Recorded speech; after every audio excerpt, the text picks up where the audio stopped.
लखीमपुर खीरी के विधानसभा निघासन के सिंगाही मेला मैदान पहुंचे डिप्टी सीएम दिनेश शर्मा। चुनावी जनसभा को किया संबोधित। आपको बता दें, जनपद लखीमपुर खीरी दौरे पर पहुंचे डिप्टी सीएम दिनेश शर्मा ने विधानसभा गोला और निघासन में बीजेपी विधायक प्रत्याशियों के समर्थन में चुनावी जनसभा को संबोधित किया।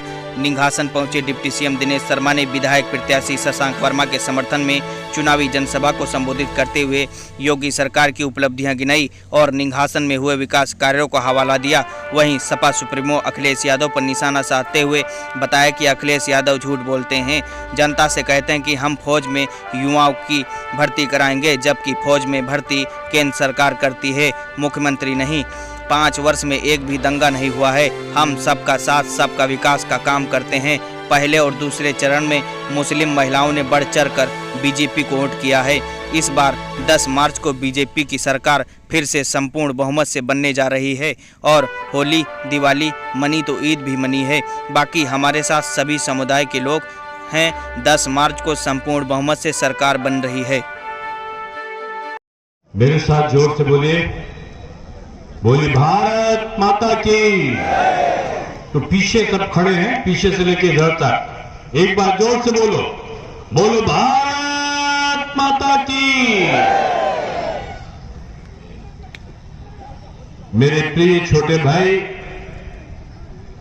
एक योग्य और समर्पित विधायक के रूप में जिन्होंने 5 वर्ष काम किया है, ऐसे वर्तमान और भविष्य के विधायक आदरणीय शशांक वर्मा जी, इस विधानसभा के प्रभारी श्री योगेश प्रताप सिंह जी, श्री श्याम सुंदर पांडे जी, उत्तम जी, राजा राजेश्वर सिंह जी, रामस्वरूप मौर्य जी, ओम प्रकाश लोधी जी, ब्रजेश सिंह जी, शशिकांत चतुर्वेदी जी, दामोदर मौर्य जी, जयप्रकाश जी, पीयूष कांत त्रिपाठी जी, प्रदीप पुरवार जी, सुनील बत्रा जी, राम प्रकाश सोनी जी, रामबच्चन निषाद जी, प्रदीप जी, ज्ञानी घुर भेज सिंह जी, वेदराम चौहान जी, जगदीश वर्मा जी, अशोक चौधरी जी और राम कुमार जी के छोटे भाई। आज इनको मैं देख रहा था बहुत दिन के बाद और लगा था बुजुर्ग हो गए। सुरजन लाल वर्मा जी, दिलीप शुक्ला जी, राजा राम मौर्य जी, संगटा प्रसाद लोधी जी, बद्री प्रसाद मौर्य जी और हमारे निघासन ग्राम पंचायत के सौभाग्यशाली भारतीय जनता पार्टी के कार्यकर्ताओं, माताओं, बहनों, आज निघासन में आकर मुझे बड़ी खुशी हो रही है और खुशी का कारण यह है कि आज जिन शशांक वर्मा को मैंने काम करते 5 साल तक देखा है और आपके लिए लड़ते हुए जिनको मैंने देखा है, उनके समर्थन में मात्र 1, 1.5, 2 दिन के अंदर ये हजारों हजार लोगों का जो जन सैलाब उमड़ा है, मैं आपका वंदन अभिनंदन करता हूं। और मुझे याद है कि यहां पर उपचुनाव हुआ था और उपचुनाव में निघासन में इनके पिताजी आदरणीय राम कुमार वर्मा जी लड़े थे और मैं उनको अपना बड़ा भाई मानता था। उन्होंने कहा कि डॉक्टर साहब, ये उपचुनाव है और उपचुनाव में विपक्षी जो है चोर जबरदस्ती और गुंडागर्दी और ध्रुवीकरण कराने की बात करता है। आप भाग्यशाली हो, आप आ जाओ, मैं चुनाव जीत जाऊंगा। मैंने समझा कि मजाक कर रहे हैं मुझसे और मैं उनके चुनाव में आया था और उनके चुनाव में जब मैं जाने लगा, लोगों का जोश देखा, तो मैंने कहा कि दुनिया की कोई ताकत राम कुमार वर्मा जी को चुनाव नहीं हरा सकती और उपचुनाव आदरणीय राम कुमार वर्मा जी जीत कर आए और शशांक वर्मा को आज मैं इनके चुनाव में आया हूं। आप लोगों के आंखों की चमक देखकर, योगी जी और मोदी जी के प्रति विश्वास को देखकर मैं कह सकता हूं कि पिछली जीत का रिकॉर्ड शशांक वर्मा तोड़ेंगे, ऐसा मुझे विश्वास है। और विश्वास इसलिए है कि 5 सालों में इस प्रदेश की दशा और दिशा बदली है। प्रदेश में विकास की धारा बही है। और मैं कभी कभी इस व्यक्ति के आंखों में जब चमक देखता था, हमारे वहां विद्यालय हो, हमारे बेसिक विद्यालयों का कायाकल्प हो, हमारे वहां सड़कें हो, और निघासन की तो ग्राम पंचायत को नगर पंचायत का दर्जा दिलाने के लिए अभूतपूर्व मेहनत करने का काम शशांक वर्मा ने किया है। और निघासन की जो पंचायत को नगर पंचायत का दर्जा मिला है। तिकोनिया मंडी का सौंदर्यीकरण का काम वो भी शशांक वर्मा के कारण हुआ है। यहां पर नगर पंचायत निघासन में जो स्वास्थ्य केंद्र था, उसमें जो ऑक्सीजन प्लांट का अपग्रेडेशन का काम था कि कोरोना के मरीजों को ऑक्सीजन मिल सके, उसके लिए शशांक ने काफी काम किया है। बाढ़ राहत में यहां पर बांधों से बाढ़ के पानी ना आ जाए, इसके लिए बांधों के निर्माण के लिए बांधों का निर्माण भी जगहों पर कराया। चीनी मिल जो आपके यहां पर है, उसका अपग्रेडेशन करने के लिए पूरी मेहनत के साथ इन्होंने 21 करोड़ रुपया उस चीनी मिल के अपग्रेडेशन के लिए लिया। और आज मैं कहना चाहता हूं कि भारत की सरकार ने चीनी मिलों का अपग्रेडेशन करने का, जो चाहे सहकारी मिल हो चाहे सरकारी मिल हो, निश्चय किया है। और उत्तर प्रदेश सरकार ने संकल्प पत्र जारी किया है। और हमारे संकल्प पत्र में 5,000 करोड़ रुपया केवल चीनी मिलों का अपग्रेडेशन करके, उनका उच्चीकरण करके, उनको गन्ने का उत्पादन को बढ़ाने का लक्ष्य उसमें रखा गया है। सरकार में आने के बाद हम करेंगे। और जो निघासन मंडी का जो प्रस्तावित कार्य है वो भी पूरा हो, इसकी तरफ भी हम काम करने वाले हैं। और मुझे शशांक का वो दृश्य याद आता है कि वैसे तो जो आयुष्मान भारत का कार्ड भारत सरकार ने मोदी जी ने दिया है, सबसे ज्यादा लखीमपुर में बना है। 5 लाख रुपए तक का कोई जाति कोई धर्म का व्यक्ति हो, उसे स्वास्थ्य का लाभ आयुष्मान कार्ड के अंतर्गत मिलता है। लेकिन उसके अलावा भी जो लोग गंभीर बीमारी में रहे, मुख्यमंत्री सहायता कोष से सैकड़ों लोगों को शशांक ने सहायता दिलाने का काम किया है, मुख्यमंत्री सहायता कोष से उन बीमार लोगों के लिए। और यहां पर स्वच्छ पेयजल के लिए टंकियों का निर्माण हो, ओवरहेड टैंक का निर्माण हो, पेयजल की जो टंकियां थी उनका मरम्मत का काम हो, पीने का पानी उपलब्ध हो, इसके लिए भी इस क्षेत्र में काफी काम किया गया। ऐसे गाजियापुर तक का, बेरिया से ब्यारी तक, अयोध्या पूर्वा से रामुआ पूर्वा तक रास्ते का जो चौड़ीकरण है, वो भी प्रस्तावना आपके विधायक के द्वारा की गई। और साथ में ग्राम पंचायत चकरा के मजरा बलदेव पूर्वा से लोक निर्माण व आरसीसी रोड का नालों का निर्माण कराने का काम भी आपके विधायक के द्वारा किया गया है। यानी किसी क्षेत्र को छूटा नहीं छोड़ा। और पीडब्ल्यूडी तथा अन्य विभागों के द्वारा रोडों का मरम्मत और सौंदर्यीकरण का पूरा कार्य पूरे क्षेत्र में बड़ी पुरजोरी से कराया। ये बड़ा पवित्र स्थल है आपका लखीमपुर। और मैंने पहले कहा था कि लखीमपुर में प्रधानमंत्री जी की जो तमाम योजनाएं हैं, उनमें किसानों को सम्मान निधि अगर कहीं सबसे ज्यादा मिली तो आपके निघासन क्षेत्र में मिली। यहां पर वृद्धावस्था पेंशन, दिव्यांग पेंशन, इनको दिलाने का 2,16,000 लोगों को जो लाभ मिला, उसमें कई हजार, 50,000 लोगों को अगर कहीं लाभ मिला है तो इस क्षेत्र के निघासन विधानसभा में मिला है। यहां पर तमाम सुमंगला कन्या योजना में, यहां पर प्रधानमंत्री और मुख्यमंत्री आवास में पूरे जिले में हजारों मकान दिए गए। उनमें सबसे ज्यादा मकान कहीं मिले तो ये निघासन विधानसभा में मिले। और मैं बताना चाहता हूं, शशांक एक पढ़े लिखे व्यक्ति हैं और इन्होंने कार्य योजना तैयार करी है कि 10 मार्च को जब परिणाम आएगा, शशांक फिर से विधायक बनेंगे, योगी जी जब मुख्यमंत्री बनेंगे, तो कई हजार लोगों को यहां पर प्रधानमंत्री आवास का लाभ मिल सके, मुख्यमंत्री लाभ का मिल सके, ये कार्य योजना उन्होंने अभी से लिख कर दे रखी है।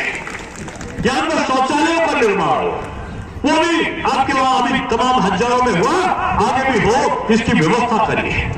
गैस के कनेक्शन हजारों लोगों को दिलाया है, और जिनको नहीं मिले उनकी सूची बनाकर इन्होंने भारत सरकार को और उत्तर प्रदेश सरकार को दी है कि जिनको गैस का कनेक्शन ना मिला हो, उनको 10 माह के बाद जो सरकार बने, उनको गैस का कनेक्शन मुफ्त में सिलेंडर दिया जाए।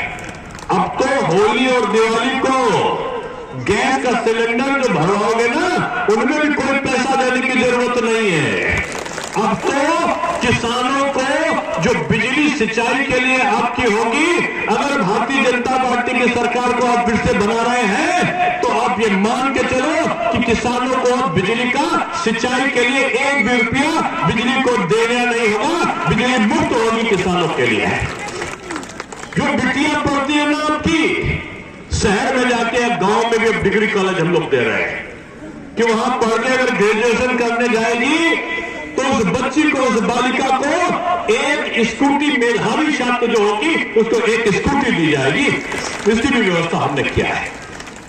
हम चाहते हैं कि किसानों की आमदनी दोगुनी हो। हम चाहते हैं कि जो आपका जो बच्चा है पढ़ने जाए। अब की सरकार ने पूरा ये प्रयत्न कर रखा है कि हर घर के एक नौजवान को किसी न किसी तौर पर, प्रत्यक्ष या अप्रत्यक्ष तौर पर हम रोजगार देंगे। इसकी वादा हमारी पार्टी ने किया है और हमने संकल्प किया है। पिछले बार आप देखो, तमाम सरकारें आई, तमाम सरकारें गई, लेकिन उन सरकारों में अगर आप देखो तो प्रधानमंत्री आवास बनाने का, मुख्यमंत्री आवास की बात करी गई थी, लोहिया आवास देंगे। 27 लाख फॉर्म बनाए थे और 27,000 लोगों को भी मकान नहीं दे पाए। वो झूठ बोलते हैं, हम काम करते हैं। अब वो कैसा झूठ बोलते हैं, उनके वीडियो आपके पास होंगे, अखबार में बयान आपके पास में होगा। आदरणीय अखिलेश जी चिल्ला चिल्ला कर लोगों से कह रहे हैं हम फौज में नौकरियां लगवाएंगे। अरे मेरे भाई, कहीं प्रदेश का मंत्री या मुख्यमंत्री कहीं फौज में नौकरी लगवाता है?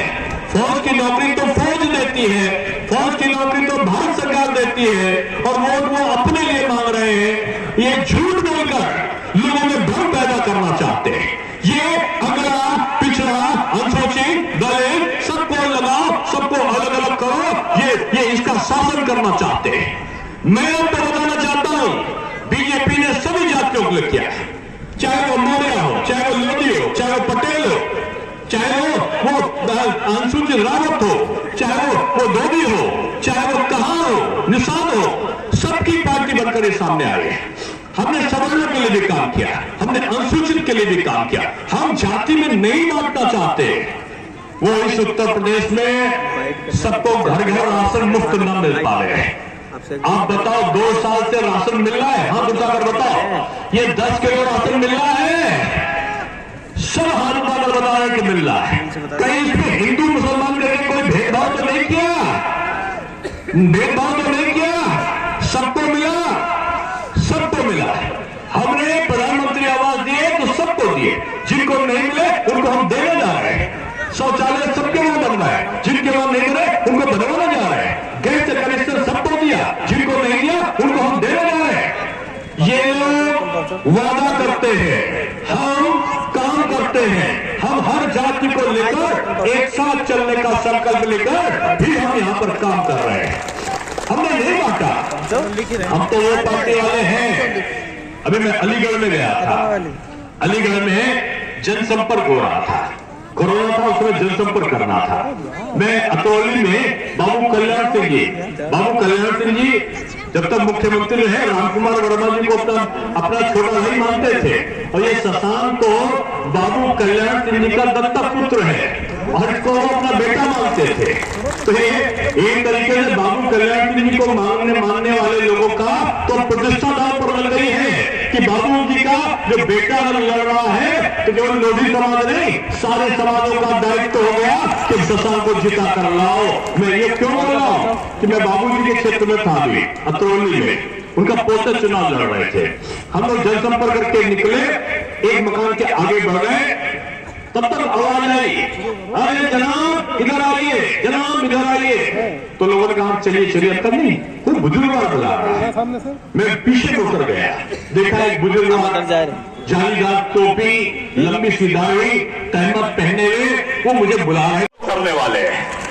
मैं कहता था, हालांकि रामकुमार पटेल जी पटेलों के बहुत बड़े नेता थे और सरदार पटेल की जयंती मनाते थे तो उसका परमानेंट मुख्य अतिथि मैं होता था और पूरा प्रदेश का पटेल समाज उनको अपना नेता मानता था।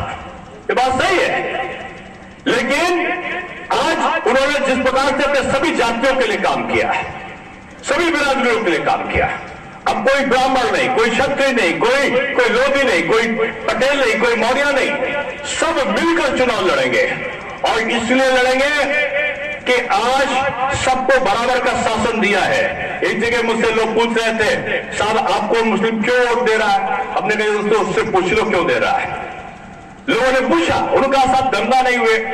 सबसे बड़ी बात, अगर होली दिवाली मनी तो ईद और बकरीद भी मनाई हमने साथ में। और इसीलिए मैं कहता हूं और खास तौर से अपने हिंदू भाइयों से कहता हूं कि हमेशा 2 वक्ती पूजा करने वाले पुजारी को जितना सम्मान देते हो उतना ही 5 वक्ती अजान देने वाले मौलवी को भी हम सम्मान देना चाहिए और हम देते हैं। हम अगड़ा पिछड़ा नहीं करते। ये ओवैसी आके ये सपा के लोग, ये बसपा के लोग, ये माकपा भाकपा कांग्रेस के लोग ये बांटना चाहते हैं, ये जाति में बांटना चाहते हैं, संप्रदाय में बांटना चाहते हैं। विकास की सुगंध आ गई है प्रदेश में। अब अपहरण, डकैती और सांप्रदायिकता और जातिवाद का जहर हमारे प्रदेश में काम नहीं कर सकता। इसलिए मैं आप सबको कहने के लिए आया हूं कि हे निघासन के लोगों, तुम्हारा तो क्षेत्र ऐतिहासिक है। यहाँ पर तमाम प्रकार के अभ्यारण्य है, तमाम प्रकार के ऐतिहासिक पर्यटन स्थल है, तमाम चीजें यहाँ पर आज पूरे प्रदेश में, यहाँ की बातों की चर्चा पूरे प्रदेश पे होती है। यहाँ के विकास की बात आज पूरे प्रदेश पे होती है। और मैं कह सकता हूं कि जो काम अधूरा है उन कामों को अधूरा करने का संकल्प आज न केवल ये हमारे शशांक ले रहे हैं, बल्कि मैं आपके बीच में संकल्प लेने के लिए खड़ा हूं कि आपका जो भी यहाँ पे ऐतिहासिक पर्यटन स्थल है उनका हम विकास करेंगे। जो भी यहाँ पर विद्यालय के निर्माण की और कोई मांग ये शशांक करेंगे, उन विद्यालयों का निर्माण का काम जो भी हमने अभी पास किया है, भविष्य में वो भी विद्यालय हमारे तैयार होंगे। बच्चों की शिक्षा की व्यवस्था, यहाँ के हर जिले में 1 मेडिकल कॉलेज हो। 3 मेडिकल कॉलेज थे, आज 33 मेडिकल कॉलेज, 32 मेडिकल कॉलेज आज पूरे प्रदेश में है। ये काम नहीं है क्या? 2 हवाई अड्डा थे, आज 14 हवाई अड्डे हमारे काम कर रहे हैं, जहाजें उतर रही हैं। 22 हवाई अड्डे हमारे 1 साल के अंदर बनकर तैयार हो जाएंगे। जेवर में एशिया का सबसे बड़ा हवाई अड्डा लग रहा है और वो अगर बन गया तो उत्तर प्रदेश की जितनी आमदनी आज हो रही है उतनी आमदनी केवल जेवर हवाई अड्डे से होकर वो आमदनी हमारी अर्थव्यवस्था को ठीक करने वाला है, हमारे बच्चों को रोजगार मिलने वाला है। एक्सप्रेस वे बनने, उन्होंने आधा एक्सप्रेस वे बनाया सपा के लोगों ने। हमने 5-5 एक्सप्रेस वे का काम अंतिम चरणों पर चल रहा है। उन्होंने आधी मेट्रो चलाई, हम 6-6 मेट्रो बना रहे हैं। वो हमसे मुकाबला करेंगे। उनके वहां अपराध बढ़ता था, उनके वहां डकैती के केस बढ़ते थे, अपहरण, डकैती और बलात्कार के केस बढ़ते थे। हमारे वहां मिलें लग रही है, हमारे वहां अब तो बुंदेलखंड का परिपथ ऐसा बन रहा है कि डिफेंस कॉरिडोर बन रहा है। आज तराई के क्षेत्रों में हमारे पर्यटक स्थल पर भी आवाजाही शुरू हो सके, हवाई मार्ग के द्वारा भी और सड़क मार्ग के द्वारा भी। अब ये नहीं है कि 134 किलोमीटर दूर लखनऊ में पहुंचने में। लखीमपुर जिले में न्यूज इंडिया वाली आईडी नीचे इसके पहले हमारी लखीमपुर गोला गोकर्णनाथ सीट पे सभा थी और उसके बाद अरविंद गिरी जी के क्षेत्र में, उसके बाद अभी निघासन में शशांक वर्मा जी के क्षेत्र में है और इसके बाद अभी श्रावस्ती जिले पे हमारे कार्यक्रम लगेंगे। मैं जा रहा हूँ वहीं पे, लेकिन मुझे खुशी है और ये अपार जनसमूह को देखकर मैं कह सकता हूँ कि यहाँ पर रामकरण शाह जी के समय से जनसंघ का गढ़ रहा है और यहाँ प्रत्याशी के रूप में हमारे रामकुमार वर्मा जी भी, इनके पिताजी भी जीते थे और शशांक वर्मा भी दूसरी पारी खेल रहे हैं अपना।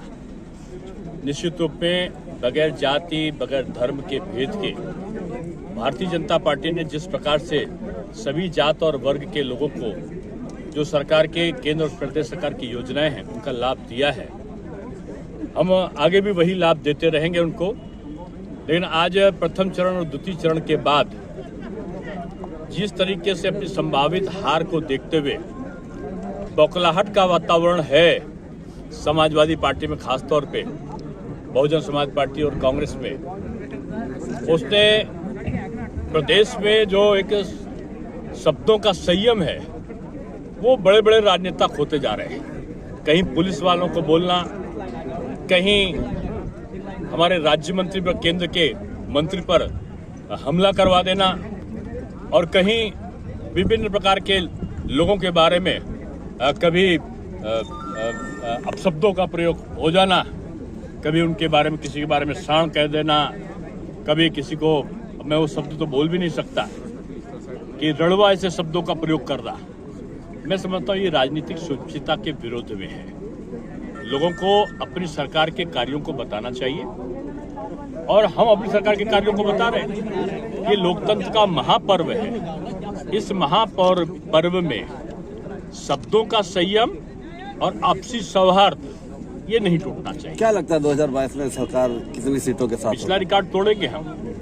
जिस प्रकार से जन सैलाब हर जगह उमड़ रहा है, मैं कह सकता हूं कि पिछला रिकॉर्ड बीजेपी का, अपनी जीत का रिकॉर्ड स्वयं बीजेपी तोड़ेगी।